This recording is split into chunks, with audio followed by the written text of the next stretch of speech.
اعوذ باللہ من الشیطان الرجیم، بسم اللہ الرحمن الرحیم۔ السلام علیکم۔ ہندوستان میں مسلمانوں کی آمد۔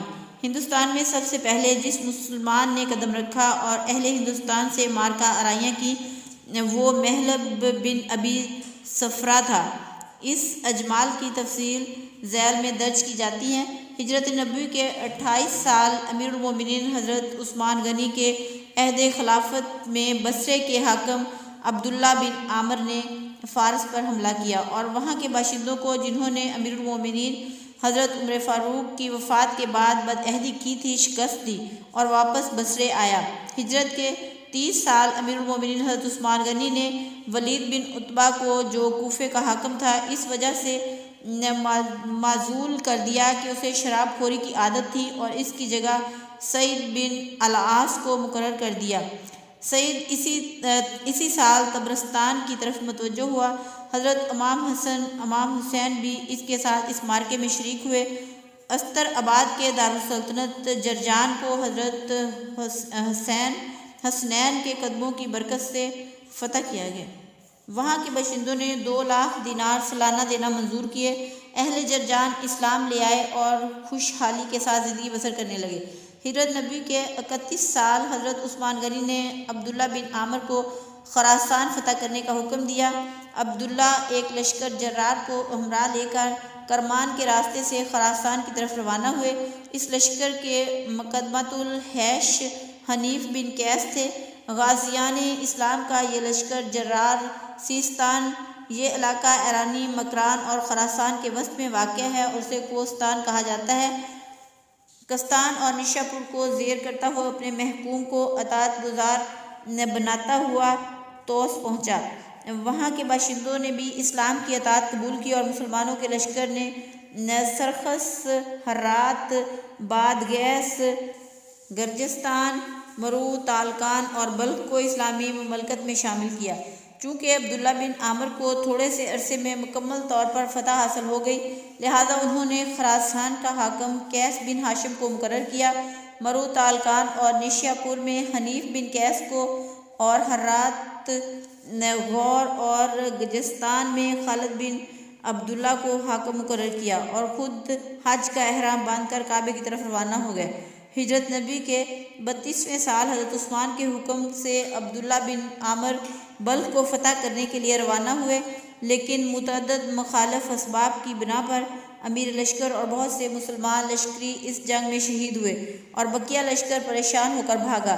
یہ مسلمان سپاہی جرجان بحر خزر کے جنوب مشرقی مقام کا نام تھا کہ جسے اب استر آباد کہتے ہیں، اور جیلان یا گیلان جرجان سے متصل علاقہ میں آ کر پناہ گزین ہوئے۔ اسی سال عبداللہ بن عامر حرمین شریفین کی زیارت کے لیے روانہ ہوئے۔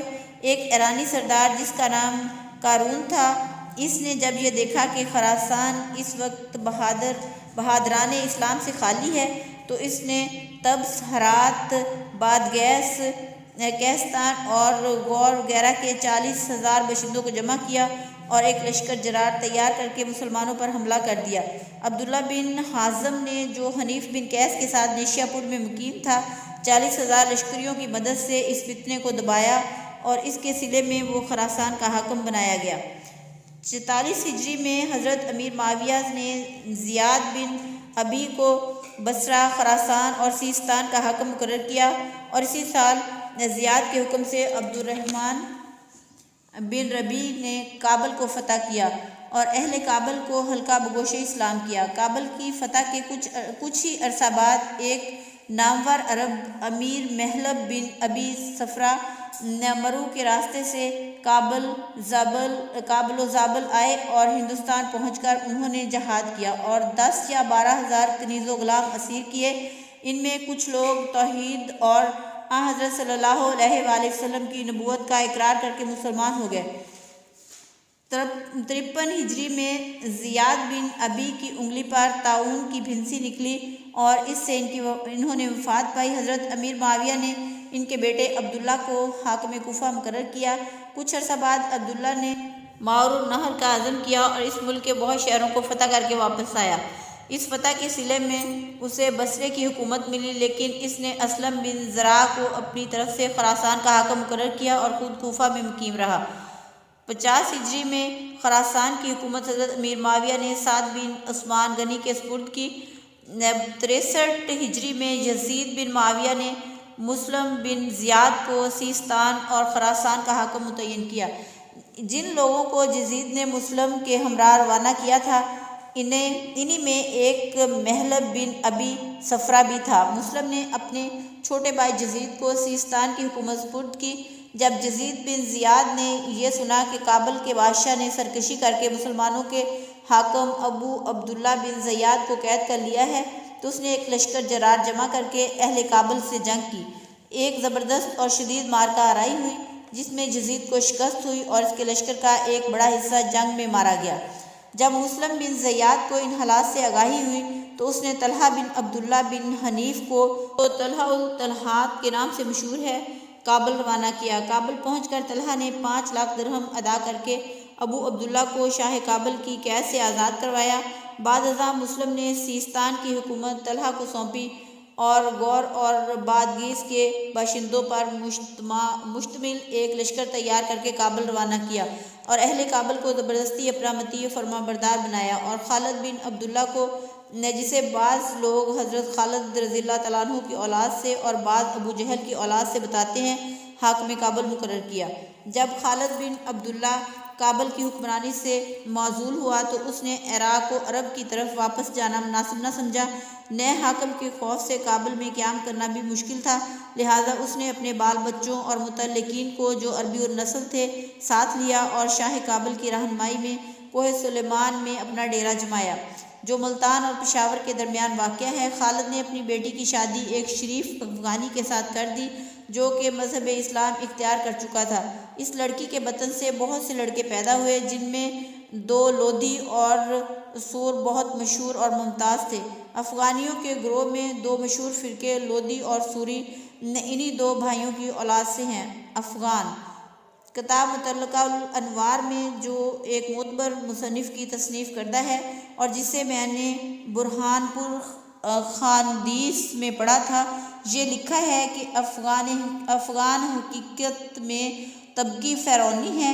جس زمانے میں حضرت موسیٰ علیہ السلام نے فرعون پر غلبہ حاصل کیا تھا، اس زمانے میں بہت سے قبطی توبہ کر کے دین موسیٰ میں شامل ہو گئے تھے، لیکن ان قبطیوں کی ایک جماعت ایسی بھی تھی کہ جس نے باوجود طرح طرح کی مصیبتوں کے یہ دین اختیار نہ کیا اور فرعون کی دوستی میں اور اس کے دعوے خدائی کے ماننے میں ثابت قدمی دکھائی۔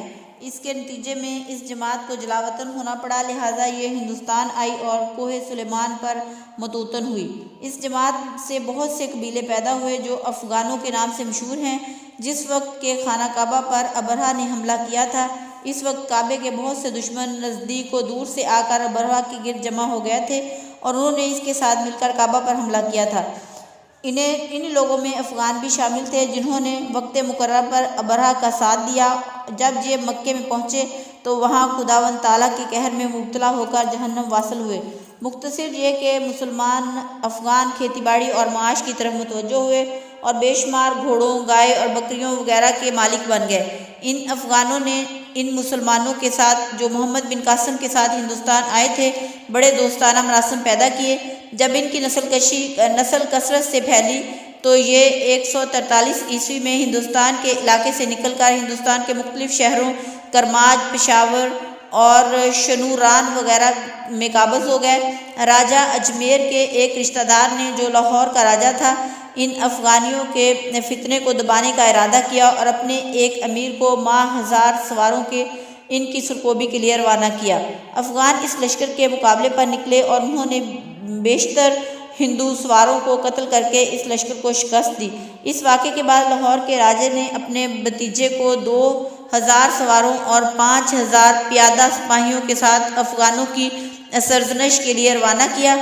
اس بار خلج، غور اور کابل کے مسلمانوں نے افغانوں کی مدد کرنا اپنا فرض سمجھا اور 4000 سپاہیوں کا ایک لشکر تیار کر کے ان کی مدد کے لیے بھیجا۔ افغانوں کو اس مدد کے ملنے سے بڑی تقویت پہنچی۔ انہوں نے قتل و غارت گری کا بازار گرم کر دیا۔ اہل ہند سے 5 مہینے میں 70 لڑائیاں لڑیں اور اکثر لڑائیوں میں فتح حاصل کی۔ لڑائی کے دوران میں ہی سردی کا موسم شروع ہو گیا۔ جھاڑے نے اہل ہند کو بالکل مجبور اور عاجز کر دیا، لہٰذا وہ لڑائی بند کر کے واپس اپنے وطن چلے گئے۔ لیکن جب جھاڑوں کا زمانہ ختم ہو گیا تو لاہور کے راجا نے پھر ایک نئے لشکر کے ساتھ حملہ کیا۔ اس دفعہ بھی کابل اور خلج کے باشندوں نے افغانوں کی مدد کی اور کرماج اور پشاور کے درمیان دونوں فوجوں کا آمنا سامنا ہوا۔ اس جنگ کی کیفیت یہ تھی کہ کبھی تو اہل ہند افغانوں پر غالب آ کر انہیں پہاڑوں تک بھگا دیتے اور کبھی افغان تیروں کی بوچھاڑ سے اہل ہند کو پسپا کرتے اور انہیں ان کے خیموں اور قیام گاہوں سے باہر نکال دیتے۔ جب برسات کا زمانہ آیا تو دریائے نیلاب سے مراد دریائے اٹک یا سندھ ہے کا سیلاب دیکھ کر اہل ہند لڑائی کے نتیجے کا خیال کیے بغیر اپنے ملک کی طرف لوٹ گئے، اور اس طرح کابل اور خلج کے مسلمانوں نے بھی اپنے وطنوں کو مراجعت کی۔ کابل اور خلج کے باشندوں نے جب کبھی ان کا کوئی ہم وطن یہ پوچھتا کہ کوہستان کے مسلمانوں پر کیا گزری تو وہ جواب دیتے کہ ان کے ملک کو کوہستان نہ کہو، افغانستان کہو، کیونکہ اب وہاں افغان دغوغا یعنی شور اور فریاد کے سوا کچھ اور سنائی نہیں دیتا۔ اس سے معلوم ہوتا ہے کہ اسی بنا پر کوہستان کے مسلمانوں کو افغان اور ان کے وطن کو افغانستان کہا جانے لگا، لیکن اہل ہند ان کوہستانی مسلمانوں کو پٹھان کہتے ہیں۔ اس کی وجہ تسمیہ معلوم نہ ہو سکی، لیکن خیال یہ ہے کہ اسلامی بادشاہوں کے عہد میں جب پہلی بار یہ قوم ہندوستان میں آئی تو پٹنے میں آباد ہوئی، اس لیے اہل ہند ان کو پٹھان کہتے ہیں۔ واللہ عالم بالصواب۔ اس دوران میں ہندوؤں، کھکھروں اور لاہور کے راجا کے درمیان بجائے دوستی کے رنجش پیدا ہو گئی۔ اس وجہ سے کھکر قوم افغان سے دوستی اور میل ملاپ پیدا کر لیا۔ اس پر راجا لاہور نے بھی افغانوں سے لڑائی بند کر دی اور ان سے صلح کر کے ملغان کے چند گاؤں ان کو دیے۔ خلجیوں کو جو افغانیوں کی مدد سے اسی جنگل میں آباد تھے، اس شرط پر افغانوں کی سی مراعات دی کہ وہ افغانیوں کے ساتھ مل کر مسلمانوں کے مقابلے میں سرحد کی حفاظت کریں۔ افغانوں نے پشاور کے کوہستان میں ایک حصار کھینچا اور اس کا نام خیبر رکھا اور رو کے ملک پر ایسے قابض ہوئے کہ آل سامان کے عہد حکومت میں سامانی لشکر کو کبھی انہوں نے لاہور تک نہ پہنچنے دیا۔ اسی بنا پر سامانی لشکر کی لوٹ مار آخر تک ہمیشہ سندھ اور باطنہ کی طرف رہی ہے۔ رو سے وہ مخصوص کوہستانی سلسلہ مراد ہے جو لمبائی میں بجوڑ سے سیوی تک جو بکر کا علاقہ ہے اور چوڑائی میں حسن ابدال اور کابل تک پھیلا ہوا ہے۔ جب غزنی کی حکومت الپتگین کے ہاتھ میں آئی تو اس نے کئی بار لمغان اور ملتان میں لوٹ مچائی اور بہت سے لونڈی اور غلام قید کر لیے گئے۔ جب افغانوں نے یہ دیکھا کہ الپتگین سے چھٹکارا حاصل کرنے کی کوئی راہ نہیں تو انہوں نے راجا جے پال سے الپتگین کا مقابلہ کرنے کے لیے مدد چاہی۔ جے پال نے اس خیال کے پیش نظر کہ ہندوستان کی فوج سردی کی وجہ سے سرحدی مقامات پر ہمیشہ قیام نہیں کر سکتی، اس سلسلے میں بائنا کے راجا سے مشورہ کیا۔